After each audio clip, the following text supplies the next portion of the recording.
ওয়ালাইকুম রাহমাতুল্লাহ। আপনারা সবাই ভালো আছেন তো? আলহামদুলিল্লাহ। আলহামদুলিল্লাহি ওয়াহদাহু ওয়াসসালাতু ওয়াসসালামু আলা মান লা নাবিয়্যা বা'দ ওয়া আলা আলিহি ওয়া সাহবিহি আজমাইন, আম্মা বা'দ। আউযু বিল্লাহি মিনাশ শাইতানির রাজীম। বিসমিল্লাহির রাহমানির রাহিম।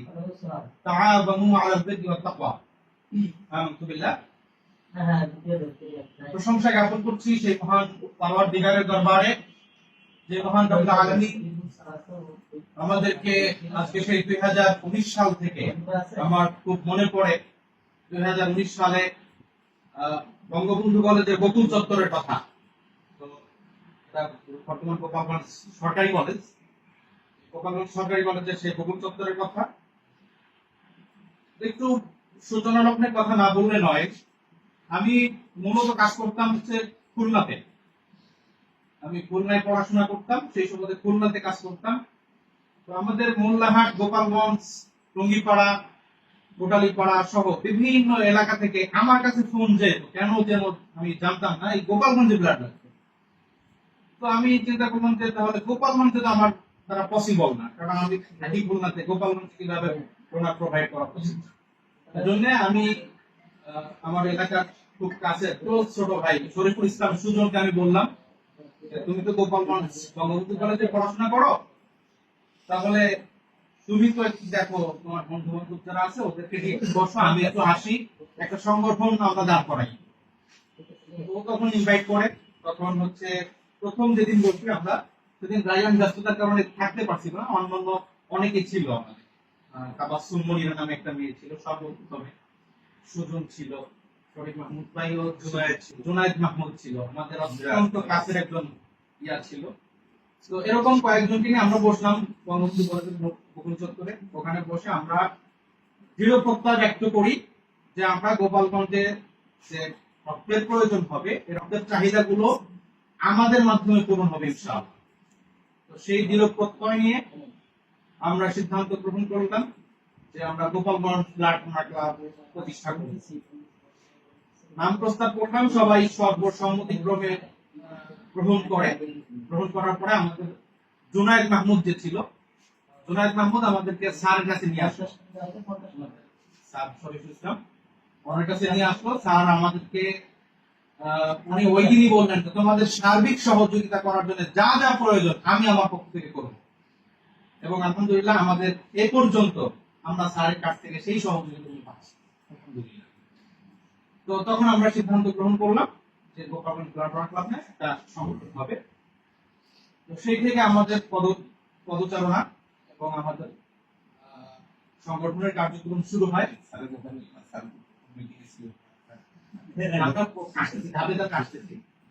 তো পরবর্তীতে আমরা সবাই যখন একসাথে বসে সিদ্ধান্ত গ্রহণ করলাম, তখন গোপালগঞ্জ বঙ্গবন্ধু কলেজের অডিটোরিয়ামে আমরা সর্বপ্রথম একটা বৃহৎ পরিসরে আমরা একটা মিটিং কল করলাম। সেই মিটিং এ আমাদের স্যারের সাথে আমাদের সাথে প্রথম পরিচয় ওই দিন আবু বকর স্যারের সাথে উনি আসলেন। তারপরে আমাদের বঙ্গবন্ধু কলেজের অনেক কয়েকজন শিক্ষক ছিলেন আমাদের সাথে, তারা ছিলেন। বঙ্গবন্ধু কলেজের তৎকালীন সময়ে অনেক ছাত্র ছাত্রী আমাদের সাথে ছিলেন, কাজ করতেন তখন, তারা ওই মিটিং আমাদের সাথে ছিলেন। আমার বন্ধুবর ইয়াসিন ছিল। মাঝখানে একটু না বলে নয়, আমাদের জয়ন্ত বিশ্বাস, নয়নদা আমরা যাকে বলি, নয়নদার সাথে পরিচয় হলো হুট করে আমার সাথে। উনি ডায়াবেটিক হসপিটালে কাজ করেন। ডায়াবেটিক হসপিটালে কাজ করার সুবাদে ওনার সাথে পরিচয় হলো ব্লাড দিতে গিয়ে। নয়নদা আমাদেরকে নিয়ে আসলেন আলিম ভাইয়ের কাছে। আলিম ভাইয়ের সাথে সেই থেকে পরিচয়। আলিম ভাইয়ের সাথে পরিচয় আমাদের নয়নদার মাধ্যমে। তো আলহামদুলিল্লাহ আলিম ভাইও আমাদের সাথে সেই সুযোগ সূচনা থেকে কাজ করে যাচ্ছেন আলহামদুলিল্লাহ। এবং ওনার কাছে আমরা কয়েকজন ব্যক্তি, যেমন আমাদের আবু বকর ভাই, আমাদের শরীফুল ইসলাম স্যার, আমাদের আলিম ভাই, এই কয়েকজন ব্যক্তি আছে যারা আমাদেরকে তাদের সর্বোচ্চ দিয়ে আমাদের জন্য চেষ্টা করে। বলা যায় যে আমাদের আবদারের জায়গায় না। তো আমাদের এই কয়েকজন ব্যক্তিকে আমরা শ্রদ্ধা করে স্মরণ করি সব সময় আলহামদুলিল্লাহ। এরপরে আমরা পদচারণা শুরু করলাম। আমরা একটা কমিটি দিয়েছিলাম, সেই কমিটির হাত ধরে আমরা আজকে পর্যন্ত, এই যে 2025 সাল পর্যন্ত আমরা এ পর্যন্ত এসেছি।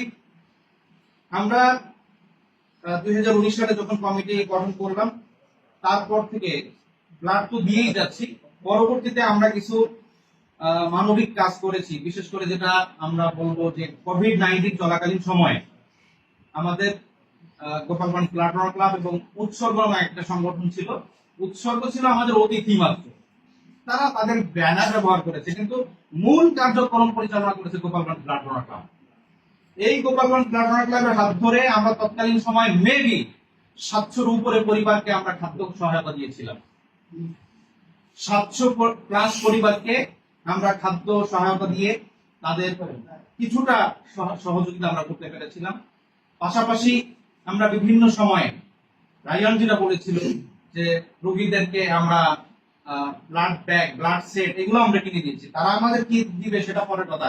তারা এত অসহায় যে আমরা তাদেরকে সহযোগিতা করেছি। এরকমটা ঘটেছে অনেকবার, বহুবার। তো এই মানবিক কাজ করতে গেলে আমাদেরকে অনেক তিক্ত অভিজ্ঞতার শিকার হতে হবে, এটা মেনে নিতে হবে আমাদেরকে। একটা মজার গল্প বলি, খুলনা মেডিকেলের ঘটনা। আমি একটা ডোনার নিয়ে গেছি, সিজারিয়ান পেশেন্ট, সি সেকশনের পেশেন্ট। তো আমি ব্লাড ডোনার নিয়ে গেছি, ডোনার নিয়ে যাওয়ার পরে ডোনারটা একটু কালো, একটু বেশি কালো। নিয়ে যাওয়ার পরে রোগীর আমার দিকে relative আবার চিন্তা কর। সে ব্লাড নিবে না, সে ব্লাড নিবে না। কেন নিবে না? কারণ হচ্ছে ডোনার কালো। এই ডোনার কালো হওয়ার কারণে তার বাচ্চা নাকি কালো হবে। কি আজীব তামাশা! ওই ডোনারটাকে দ্বিতীয়বার আমি ব্যবহার করতে পারবো? ও জীবনে ব্লাড দিতে আসবে? আসবে না। আমি তখন বিদ্রোহ করলাম যে আপনার এই রোগী এখানে মরবে, পরে আমি যাবো, এখানে কাউকে ব্লাড আমি দিতে দেবো না। ওই রোগী আমি বিদ্রোহ করলাম, আমি দিব ব্লাড, কিন্তু ওদেরকে 7 ঘাটের পানি খাওয়াই দিব, আমি এটা বলেছিলাম। আপনারা খুলনা ব্লাড ব্যাংকের, খুলনা মেডিকেলের ব্লাড ব্যাংকের সবাই আমার চিনবে। তো আমি ওই দিন ওইখানে বিদ্রোহ করলাম, এখানে তখন রোগীর অন্যান্য যারা রিলেটিভ ছিল তারা এসে আমাদের কাছে ক্ষমা চায়। আমি বললাম যে আমার কাছে ক্ষমা চাইতে হবে না, আমার ডোনারের পা ধরে ওই ব্যক্তি ক্ষমা চাইতে হবে, তারপরে ব্লাড দেবে। তারপরে ক্ষমা চায়, তারপরে ব্লাড দেয়। তো এরকম অনেক তিক্ত অভিজ্ঞতা আপনাদের কাছে আসবে। এজন্য আপনারা কখনোই এটা নিয়ে মাথা ব্যথা করবেন না। আরেকটা বিষয় হচ্ছে, যারা ডোনার আসবে তাদেরকে সর্বোচ্চ প্রাধান্য দিবেন, তাদেরকে সর্বোচ্চ প্রাধান্য দিবেন। তাদেরকে যতটুকু মূল্যায়ন করা দরকার ততটুকু মূল্যায়ন করবেন। তাদেরকে, যারা রোগীর লোক থাকবেন, আমি তো এখানে তো রোগীর লোক নেই, আমরা সবাই স্বেচ্ছাসেবী, তো রোগীর লোকদেরকে বলবেন যে তার সামর্থ্য অনুযায়ী একটা স্যালাইন, একটা পানি বা একটা গ্লুকোজ গোলায় তাকে খাওয়ায়ে তাকে সর্বোচ্চ সম্মানটুকু দেওয়ার চেষ্টা করবেন সামর্থ্য অনুযায়ী। আর হচ্ছে আমাদের যারা আমাদের আলিম ভাই আছে, বিশেষ করে আমি আলিম ভাইকে বলবো, ওনাদের যারা ডায়াগনস্টিকের সাথে জড়িত, অনেক সময় হয় কি ক্রস ম্যাচের নামে অনেক সময় ধরে তাদেরকে বসিয়ে রাখা হয়, ডোনারদেরকে বসিয়ে রাখা হয়। যখন ডোনারদেরকে বসে রাখা হয় তখন এই ডোনাররা বিরক্ত হয়ে পরে ব্লাড দিতে আসতে চায় না। এই বিষয়গুলো একটু যারা আপনাদের মালিক সমিতির যখন বৈঠক হবে, মিটিং হবে, তখন আপনারা এই বিষয় একটু মাথায় রাখবেন ইনশাআল্লাহ। আর আমাদের যেই